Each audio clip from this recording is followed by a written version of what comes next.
Hello and congratulations on getting access to this video course on Facebook retargeting. Okay, so this is video number 1, which is the introduction and getting started.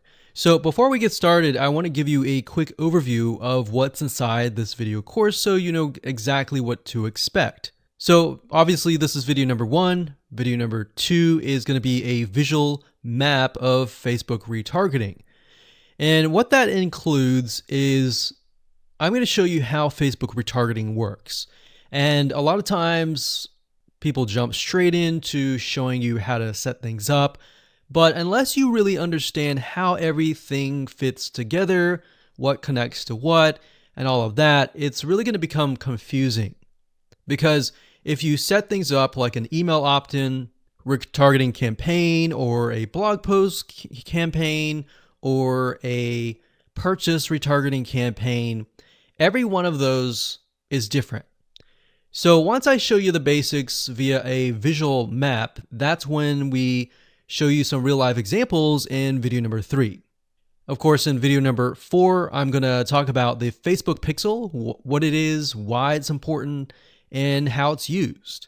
And of course, from that point, we'll move to video number 5 and talk about how to add the pixel to your website, whether you're using WordPress, ClickFunnels, Lead Pages, or any other landing page builder. Video number 6 will talk about pixel variables and settings, otherwise known as standard events, such as how do you tell Facebook that somebody has landed on your page, somebody has converted into a lead, somebody has added the product to their shopping cart. Maybe you want to find people who have added things to the cart but have not yet purchased so that you can show an ad to them, remind them that they are interested in that purchase, and perhaps give them some sort of discount as well. Video number 7, we're going to talk about custom audiences, which are essentially lists or segments of people that you have targeted. And when you create your Facebook ad, you can then target that specific custom audience and show that specific ad to that audience. And then of course, in video number 8, we'll have some practical application and show you how to create these custom audiences. And of course, last but not least, video number 9, we'll talk about retargeting campaign setup. All right, so let's talk about mindset, because I'm a big believer of having the right mindset before you get started. I want you to realize that you're not going to make a sale. You're not going to get leads right away just by setting up a Facebook retargeting campaign. Converting visitors really does take time. And to be realistic, sometimes 12 to 17 times of touch points, meaning you have to get in front of them 12 to 17 times before they will buy. So I want to make sure that you don't expect an immediate action or an immediate sale. Now, to get started, you're going to need these things. You're going to need to have a Facebook ad account. And in doing so, you'll also need to have a Facebook business account. And you can go to business.facebook.com to get access to a Facebook business account. Now, having a business account is separate from the Facebook ad account. You'll obviously need money for ads, realistically at least $500 or more. This is not free by any means, but it's a great way to test things and find results right away. You'll also need to have an idea of how you are selling your product or service in terms of your website, in terms of your funnel landing page setup, meaning how many pages do you have in your funnel?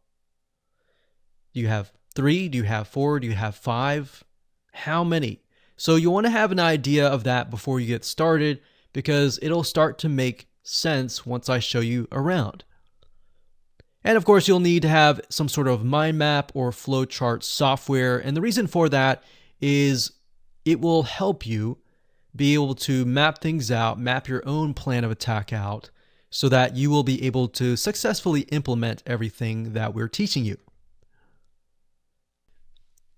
Hello and welcome back. This is video number 2. And in this specific video, we're going to show you a bird's eye view of how Facebook retargeting works. So you may have a general idea of how Facebook retargeting works, but my goal here is to kind of give you a visual mind map of how all the pieces connect together. Because if I jump in and start showing you to do this, to do that, and I don't explain what things are and why things are important, I know that you will get confused, and I don't want to overwhelm you, so that's the goal here. So let's dive in. Obviously, this is going to be the visitor, and the visitor comes to a website, a landing page, whatever page that you want. Let's say that it is a blog post, and it could be a specific blog post. It doesn't matter. So they visit this blog post, and on the blog post, in order for us to know that they visited the blog post, there's going to need to be a piece of code. And that piece of code is called a Facebook pixel. Now, I'm not going to talk about that right now, but all you need to know is that the Facebook pixel tracks them. I'm going to talk briefly about the Facebook pixel later on because it can get kind of technical. So all you need to know right now is a piece of code that tracks them. It lets us know that they have visited this particular blog post. Now, bear in mind that if you want to learn how to set things up with different scenarios, what do you do with an opt-in page? Or what do you do when you're trying to get somebody to fill out a form? Or what do you do when you're trying to sell a product? Well, I'm going to talk about different real-life examples in the next video. All right, so just keep that in mind. Let's just talk about the basics. Okay, so from this point, let's say it's a blog post, and maybe in this situation, what we want to do is whenever somebody visits this particular blog post, we want to create an audience specifically for this. All right, so whenever somebody visits here, they are going to have the Facebook pixel there, and then this visitor essentially will be added on this part to a custom audience. All right. And don't worry, we're going to explain all of this later on. Now, this custom audience is going to allow us to say, okay, anybody who visits this page is now added to this audience here. Now, why do you need an audience?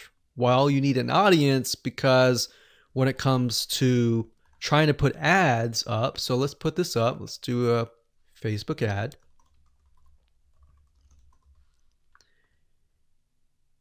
We have to find a way to show this ad to this audience. So obviously from the custom audience here in the Facebook ad here, directionally, we are going to show the Facebook ad to anyone who visited this blog post. So this is a very, very basic Facebook retargeting. So let me repeat this. Let's do a recap. A visitor comes to the blog post, and this piece of code is just happens to be on this blog post, which will allow us to know, okay, this person visited it and they're segmented into this audience, and therefore we then show them Facebook ads on Facebook to this custom audience. So that is a very, very basic scenario. Now, it can get a little bit more tedious if you add more things like email opt-ins or everything else like that.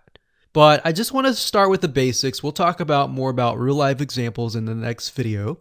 Now, what you will need to learn is the Facebook pixel, how to use it, how to set up different things like triggers, different ways to work with variables.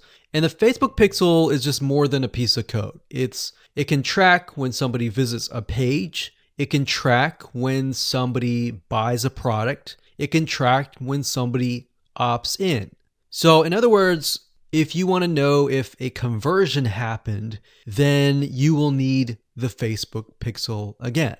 So the Facebook pixel is essentially a piece of code that is on your whole website, and based upon where they land, where they convert, it is all recorded. So we'll talk more about that later on, but let's move on to the next video, and I'm going to give you some real life examples and real life scenarios. We're going to show you different mind maps for different scenarios so that you have an idea of kind of how things work.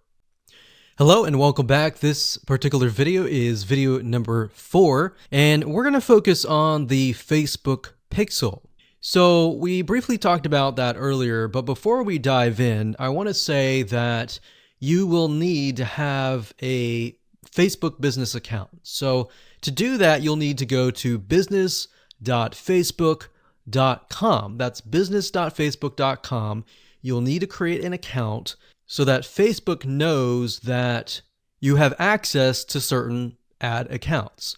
So with a business Facebook account, you are able to not only access your own account, but you'll also be able to access anyone else who gives you permissions to do so. Now, as far as the pixel goes, once you have created an account, what you'll need to do is up at the top, you'll see this events manager, and you'll see this / icon. You'll click on that, and then you'll click on the all tools down here, and then you'll click on pixels right here. Now, bear in mind that Facebook oftentimes will change around their user interface. So if it doesn't look exactly like this, then look around and you'll likely find the pixels. Now, like I said, Facebook changes their user interface a lot. Sometimes every month, sometimes very frequently. So just keep that in mind. So what you need to do is simply go to pixels right here, and then you'll land on this specific page. Now, as I briefly mentioned earlier, a Facebook pixel is merely a piece of code that you put on your website. And we'll talk more about how to add that to your website, what are best practices, and all of that. But basically all you need to know is the Facebook pixel is a very powerful piece of code that allows Facebook not only to see who visits your website, who converts into a sale, who converts into an email opt-in lead, who perhaps fills out a form, and more. It also collects a lot of data about the visitor, who they are, what sites they visit, and a lot more data. In fact, Facebook in itself has so much data that as far as being an advertiser, it enables you to reach more people that are actually interested in what you have to offer. So that's basically what a pixel is. And to set it up, all you have to do is go to this page, click on Setup here, and it'll give you different options. So you can either click this here to manually install the code yourself, and it'll basically give you a piece of code that you will install. Or as you can see here, it says Facebook Pixel currently integrates with these platforms here. So you can click that and it'll allow you to add it to these locations here. And if you are not a web developer and you have a web developer and you prefer to send that information to them, then you can click email instructions to the developer. Now, we're going to talk more about this in the next video on how to get the code, how to add that code to your website. If you're using a WordPress website, what kind of WordPress plugins should you use? And we'll talk more about that in the next video. Hello and welcome back. This is video number 5, and we're going to talk about how to add the pixel code to your website. Now, it's really going to depend on what kind of landing page creator you use, what kind of website platform that you use. So for example, WordPress is going to be a little bit different. I'm going to show you a WordPress plugin that you can use. If you're, say for example, using a HTML website page builder or ClickFunnels or lead pages or OptimizePress or any other type of landing page builder, you need to make sure that the pixel is on every single page of your funnel, because you're going to want to track everything from start to finish. Or you just want to put the pixel code on the pages that you want to track. For example, the pages where they initially visit, the pages where they convert, the pages where they don't convert, and so forth, so that you're able to kind of get a bigger bird's eye view of what is happening, what people are visiting, what people are not, and all that. So if you click on the install pixel code in Facebook Manager, then you'll see this page. Now, like I said, it can change, but basically what you need to do is it says locate the header code for your website. So what you're going to look for is the head tags, and you're going to put the pixel code within these tags. So like I said, it's going to differ based upon what kind of platform you use. But the majority of times, if you are using something like Lead Pages or ClickFunnels or something similar, then they will typically give you the option to add some sort of code to the head tag. So that's actually very easy to do. Now, when it comes to something like WordPress, you will want to add this code to a plugin. You could do that, or you could add it to the header.php template of your WordPress theme. So I'm going to show you different options that you can take, 2 different options for a WordPress site. But of course, if you're not familiar and this is a little bit overwhelming, you can always get a web developer to do this for you. It's really not hard to do once you understand the concept. So now let's talk about the WordPress plugin that we highly recommend that you use.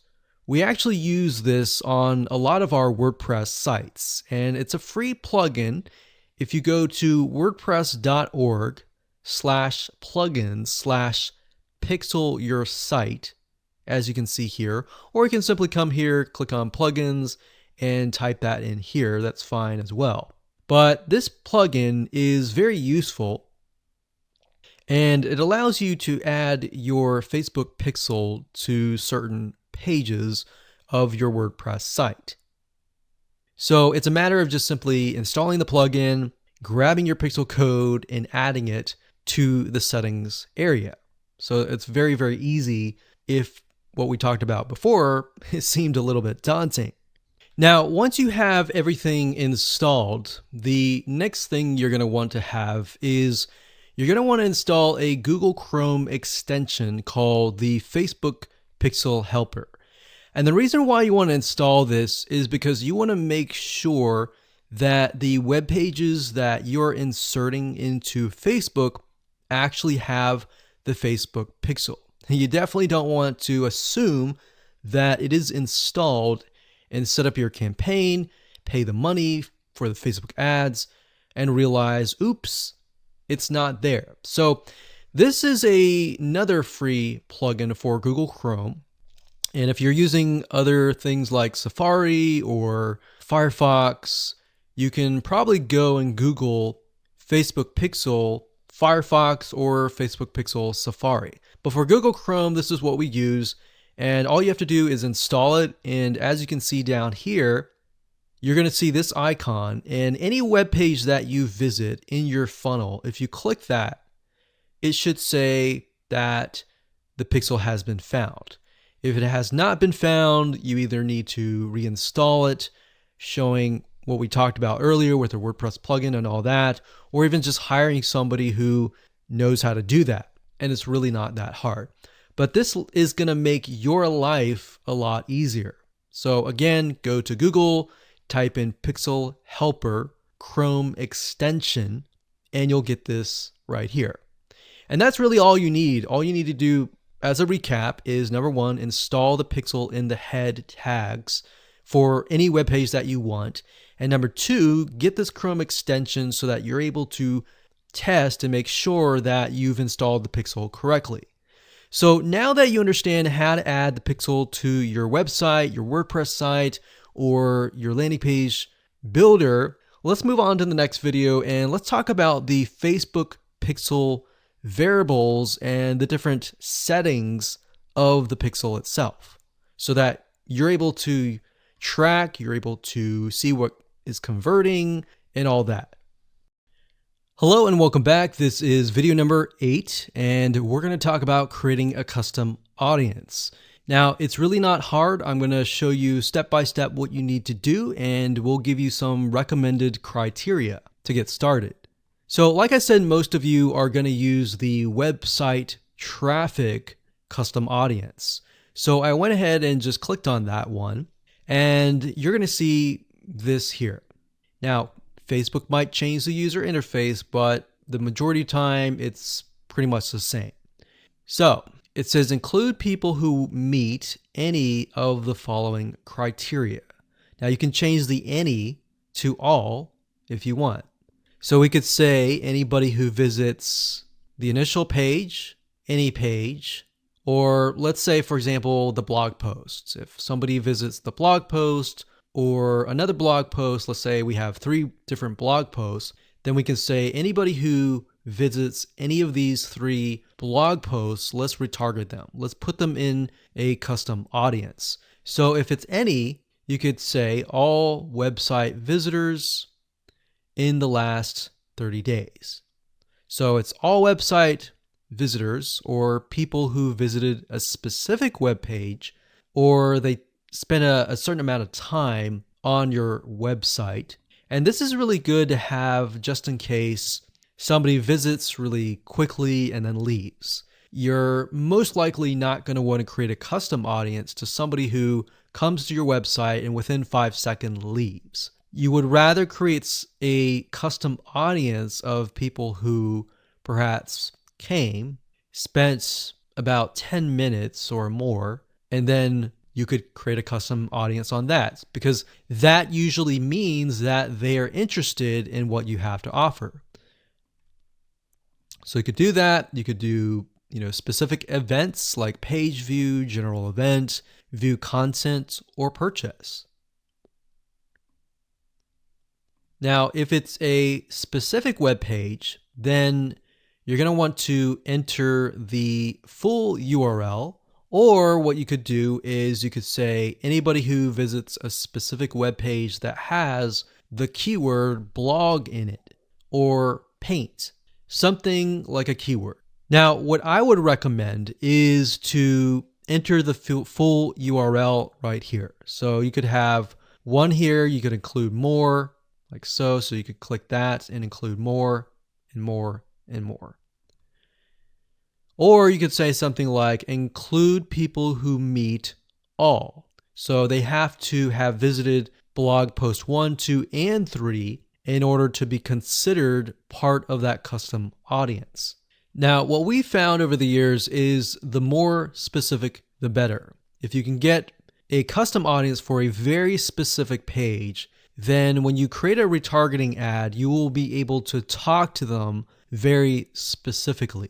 It becomes a problem when you become too general and the Facebook ad is too general and it doesn't really meet the specific needs of that visitor, if that makes sense. Now, another question that you might have is, well, out of the 30 days, do I want to do 30 days, meaning anyone who visits the specific page in the past 30 days is going to be inside of this custom audience?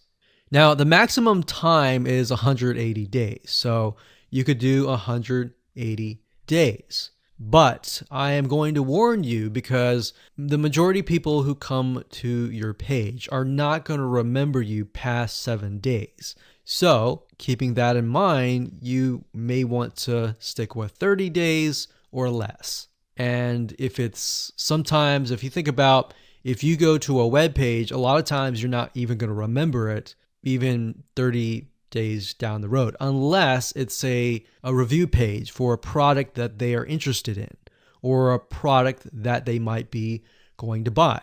So it really depends on the specific page that they have visited. Maybe they clicked add to cart, but they did not purchase. If that's the case, they're most likely going to remember it. But past 30 days, that becomes an issue. And if that becomes an issue, your conversions are not going to be there and they might click spam, which can actually hurt your Facebook ad. So bear that in mind whenever you're creating these custom audiences. Now you can also exclude. So you can say anyone who visits these pages, but I don't want to include maybe the 3rd blog post. So I want to say anyone who visits the first 2 blog posts, but we're going to exclude the 3rd one. You click exclude and you simply do the same thing and you enter the web pages there. So when you're done and you're ready, simply click on audience name, enter the name of the audience. Now, one thing to keep in mind is when you name the audience, name it something that you are going to remember and use a naming convention that you are going to remember. A lot of times it's easy to just name it anything that you want, but as you begin to build more custom audiences, you're going to forget. That's reality. And that's it.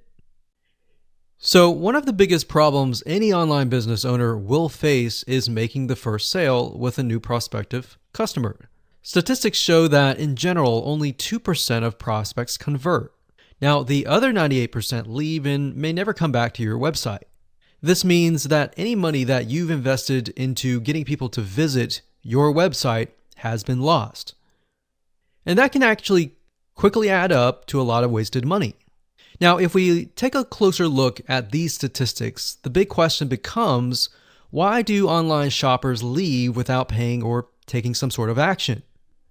Now, although there are maybe hundreds of reasons why a potential customer may not take action or make a purchase, these 5 are some of the most common.